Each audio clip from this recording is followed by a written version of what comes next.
Serta didik yang Ibu kasihi di dalam nama Tuhan kita Yesus Kristus, hari ini kita akan belajar pendidikan agama Kristen dan budi pekerti.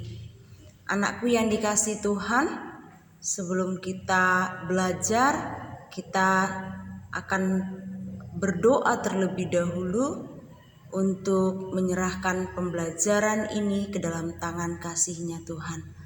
Mari kita bersatu di dalam doa.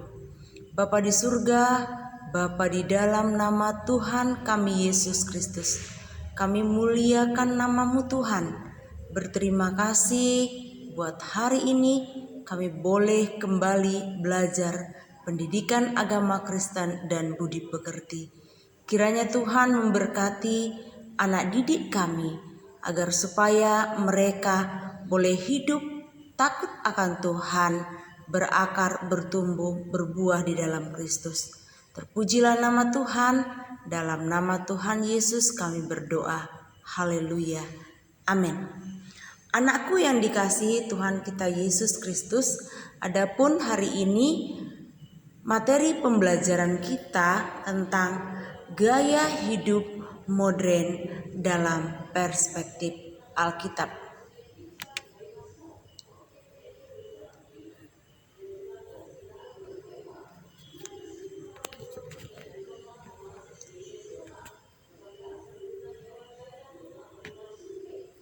Gaya hidup modern. Seiring berkembangnya zaman, sikap manusia juga berubah. Perubahan tersebut bisa mengacu pada positif ataupun negatif. Berikut merupakan contoh perubahan sikap manusia modern dan pendapat menurut Alkitab. Anakku yang dikasihi Tuhan, kira-kira apa? Yang pertama adalah materialisme. Materialisme adalah atau materialistis adalah pandangan hidup yang mencari dasar segala sesuatu, termasuk kehidupan manusia di dalam alam kebendaan.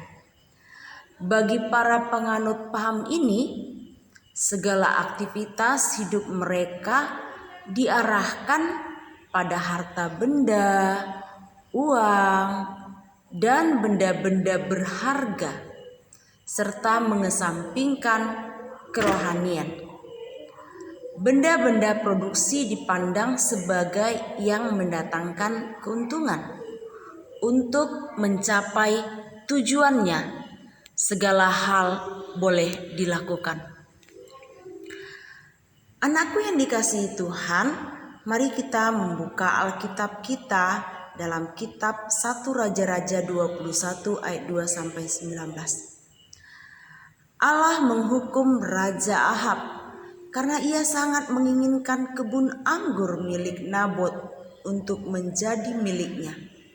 Ia melakukan hal jahat di mata Tuhan yang menimbulkan Tuhan sakit hati atas perbuatannya. Ahab menganggap bahwa dengan harta yang dimiliki, segalanya bisa menjadi miliknya. Seperti kebun anggur yang dimiliki Nabot, Raja Ahab berusaha juga menggantikan kebun anggurnya dengan uang. Anakku yang dikasihi Tuhan, jadi konsumerisme itu adalah paham atau ideologi yang menjadikan seseorang atau kelompok orang melakukan atau menjalankan proses konsumsi. Nah, pemakaian barang-barang hasil produksi secara berlebihan. Jadi anakku yang dikasihi Tuhan, hal yang wajar-wajar saja. Kalau berlebihan juga tidak baik. Tidak sepantasnya secara sadar dan berkelanjutan. Jadi hal tersebut menjadikan manusia menjadi pecandu dari suatu produk. Anakku yang dikasihi Tuhan, sehingga apa? Ketergantungan tersebut tidak dapat atau susah untuk dihilangkan. Nah, sifat konsumtif yang ditimbulkan akan menjadikan penyakit jiwa yang tanpa sadar menjangkit manusia dalam kehidupannya.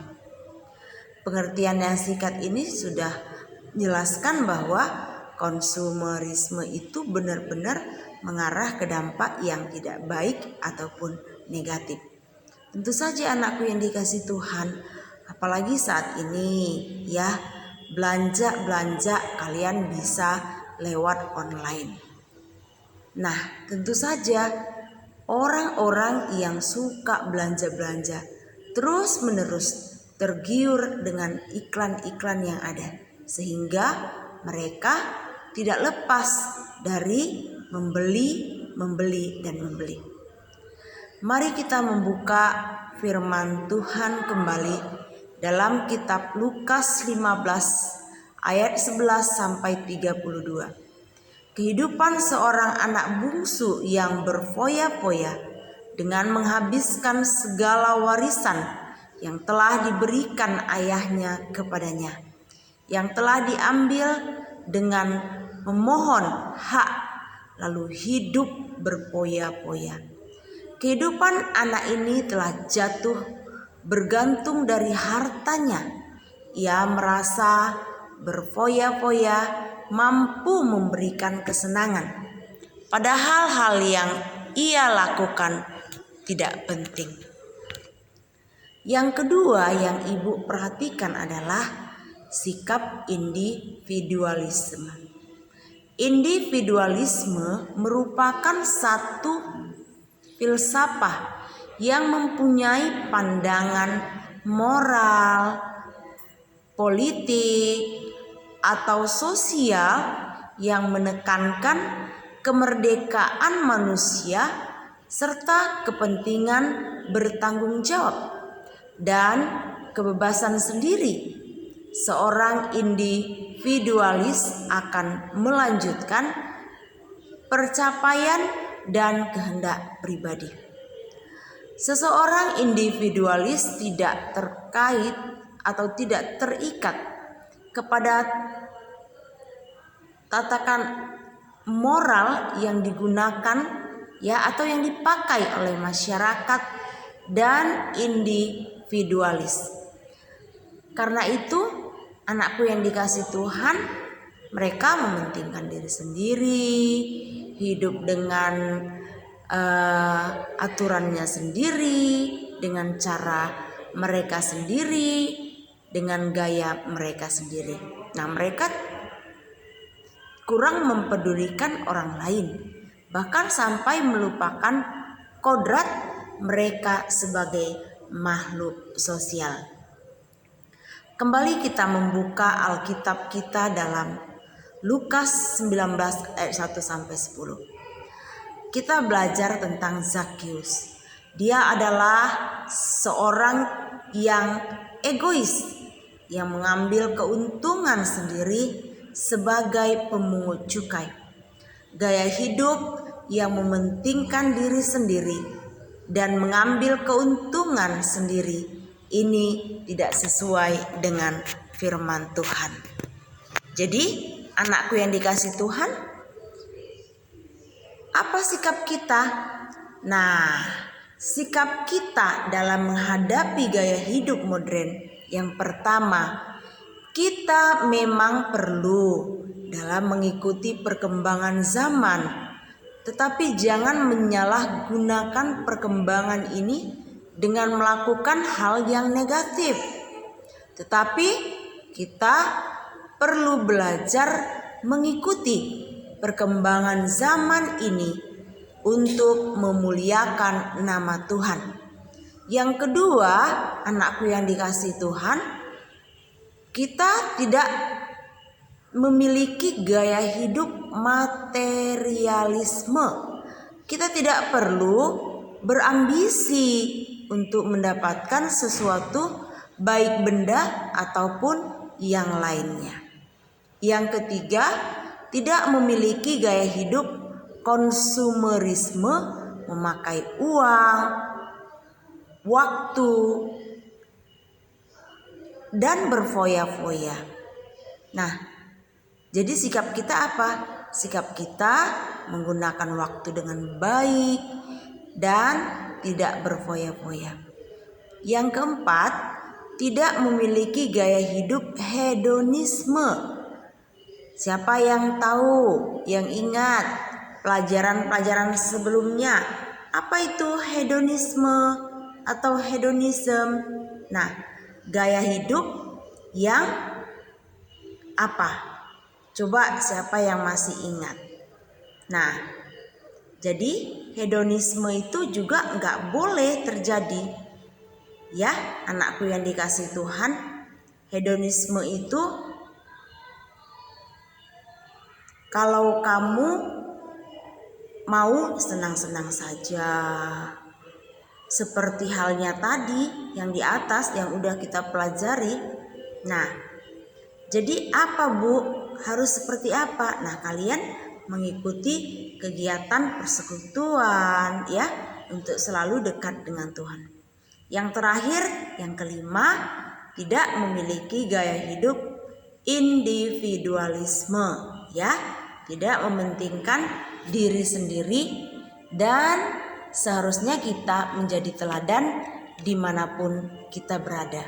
Jadi anakku yang dikasih Tuhan, kalian bisa menjadi teladan, baik itu di sekolah, di rumah, ataupun di lingkungan masyarakat di mana kalian tinggal. Oleh karena itu, biarlah melalui pelajaran ini kita mengambil hikmahnya. Terpujilah Tuhan, marilah kita bersatu di dalam doa. Bapa di surga, terima kasih buat hari ini. Kami sudah belajar pendidikan agama Kristen dan budi pekerti. Kiranya Tuhan memberkati peserta didik kami, agar supaya mereka boleh ya Tuhan menggunakan waktu dengan baik, dan mereka juga ya Tuhan bisa lebih baik lagi ke depan ya Tuhan, ketika mereka sudah belajar pendidikan agama Kristen dan budi pekerti. Mereka boleh mengambil hikmah di dalamnya dan boleh hidup dalam kehidupan yang positif. Terpujilah namamu Tuhan. Inilah doa yang kami naikkan kepadamu di dalam nama Tuhan kami Yesus Kristus. Kami berdoa dan mengucap syukur kepadamu. Haleluya. Amin. Terima kasih. Tuhan memberkati kita semuanya. Tuhan melindungi kita. Tuhan juga yang menjagai kehidupan kita. Terima kasih.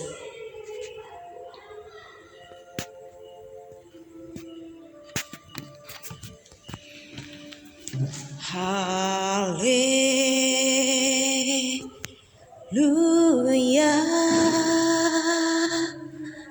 Haleluya.